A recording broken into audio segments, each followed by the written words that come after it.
मनुष्य मृत्यु के डर से बहुत डरता है, यह जानते हुए कि यह प्रकृति का वह नियम है जिससे कोई बच नहीं सकता। चाहे जड़ हो या चेतन, सभी को नष्ट होना है। जिसका सृजन हुआ उसका नाश भी होगा, यानी जो पैदा हुआ उसका मरना निश्चित है। मृत्यु से यूनिवर्स का कोई तत्व बच नहीं सकता, चाहे सूरज हो, चांद हो, पृथ्वी हो या कोई आकाशगंगा। अगर सृजन हुआ है तो नाश भी जरूर होगा। मनुष्य एक सामाजिक प्राणी है, जीवों में सबसे बुद्धिमान है, इसलिए जीवन का आनंद उसने जान लिया है। मनुष्य द्वारा जीवन के उपभोग के कारण वह कभी इससे अलग नहीं होना चाहता, मतलब कि वह कभी मरना नहीं चाहता, फिर भी मर जाता है। हमेशा जीवित रहने की तमाम जद्दोजहद के बावजूद वह मृत्यु को टाल नहीं पाया, तो उसने इसका एक अनोखा हल निकाल लिया, आत्मा और परमात्मा की कल्पना। इस कल्पना से वह खुद को तसल्ली दे सकता था कि उसका जीवन क्षणिक नहीं है, वह मर कर भी जीवित रहेगा।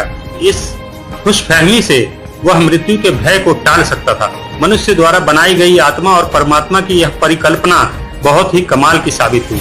इस परिकल्पना को और आगे बढ़ाते हुए मनुष्य ने स्वर्ग, नर्क, कयामत और भी न जाने कितने हवाई पुल बना डाले। खुद के अस्तित्व के नष्ट हो जाने के भय से मुक्ति के लिए मनुष्य ने अनेकों परिकल्पनाओं को पैदा कर लिया, लेकिन यह केवल उसका भ्रम था। सच्चाई तो यह है कि मृत्यु के बाद कोई जीवन नहीं, कोई आत्मा नहीं और कोई परमात्मा नहीं। जीवन एक जलती हुई मोमबत्ती के लौ के समान है, जो तब तक जलती है जब तक उसे ऊर्जा मिलती है।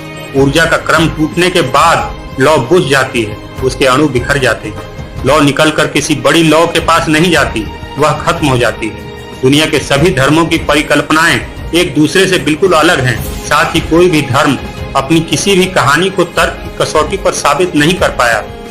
आत्मा क्या है, परमात्मा कौन है, इस पर भी सबकी अलग अलग व्याख्याएं। सवाल करो तो तुम काफिर, नास्तिक।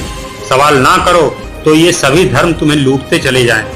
आत्मा और परमात्मा का यह सदियों पुराना भ्रम टूटना जरूरी है, क्योंकि इसी भ्रम के आधार पर सैकड़ों धर्मों का अस्तित्व टिका हुआ है, जो मनुष्य की प्रगति में बहुत बड़े बाधक हैं। यदि मनुष्य आत्मा और परमात्मा की कपोल कल्पित मकड़जाल से बाहर निकल पाया, तब वह जीवन के मूल्य को सही तरह से समझ पाएगा और पूरी दुनिया में धर्मों द्वारा पैदा की गई अराजकता समाप्त हो जाएगी। जीवन क्षणिक है, मनुष्य को इस कड़वे सत्य को स्वीकार कर लेना चाहिए और अपने छोटे से जीवन को मनुष्यता और प्रकृति के कल्याण में समर्पित कर देना चाहिए। कल्याण की यही भावना हमारे क्षणिक जीवन को अमर कर सकती है, वरना आत्मा और परमात्मा की खुशफहमी में संयोगवश मिला यह छोटा सा जीवन चला गया तो आगे कुछ भी नहीं मिलेगा, ना स्वर्ग, ना नर्क, ना आत्मा और ना ही परमात्मा।